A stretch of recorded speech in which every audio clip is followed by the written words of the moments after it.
The names of women victimized by violence were painted on metal barriers hastily erected around Mexico's National Palace late on Saturday, ahead of a major women's march as activists turned the fencing into a makeshift billboard for their movement. Here's a summary of the article. 2-minute read.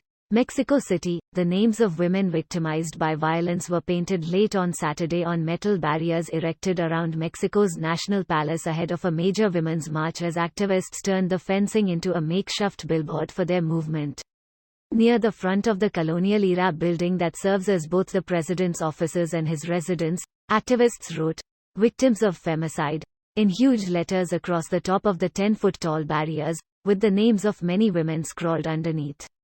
Last year, at least 939 women were victims of femicide, the term used for homicides that deliberately target women, according to government data.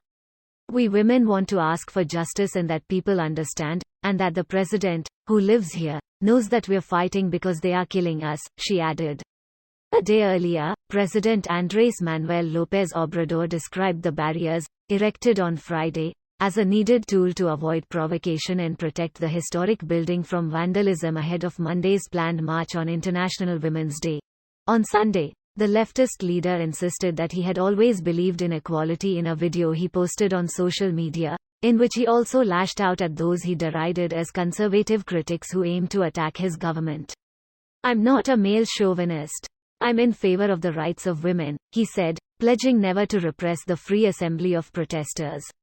Similar metallic barriers were erected around the nearby orange-domed Fine Arts Palace, including its towering bronze sculptures, as city officials announced plans to deploy police downtown to protect marchers as well as the monuments, including some 2,000 female police officers. This post received a score of 19,000, with an upvote ratio of 95%. Here are the top comments in response to this article. Here in Argentina, sadly there's lots of cases of women getting killed each month. Worst is that some of the killers were policemen or people with more than one criminal records. They are unstoppable monsters right now, especially because judges have zero empathy or are extremely awful people. It's not just lack of empathy, but I think in all LATAM people who are in charge don't care about the problems that society face. Many of them just want to wait to receive the salary at the end of the month and don't care about the real issues.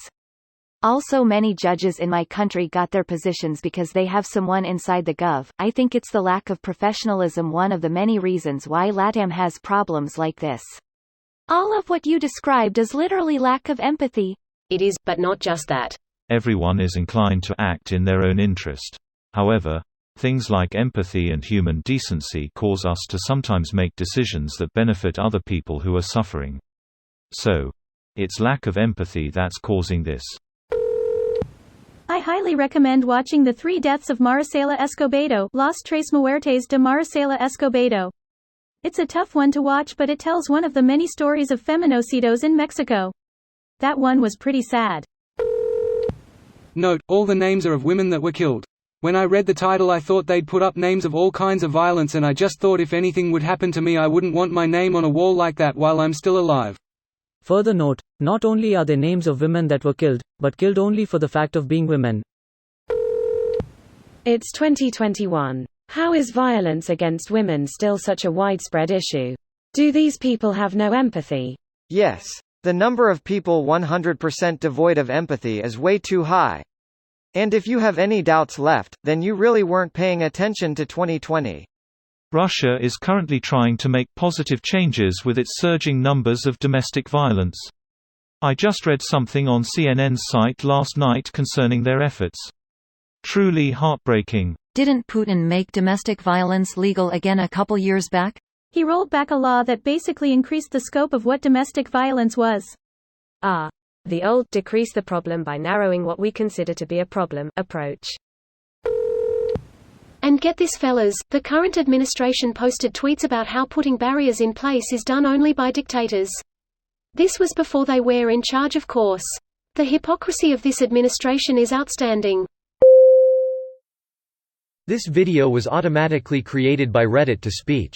The article and comments in this video were selected from Reddit according to their upvotes, and any paraphrasing was performed by smmry.com, without any human intervention.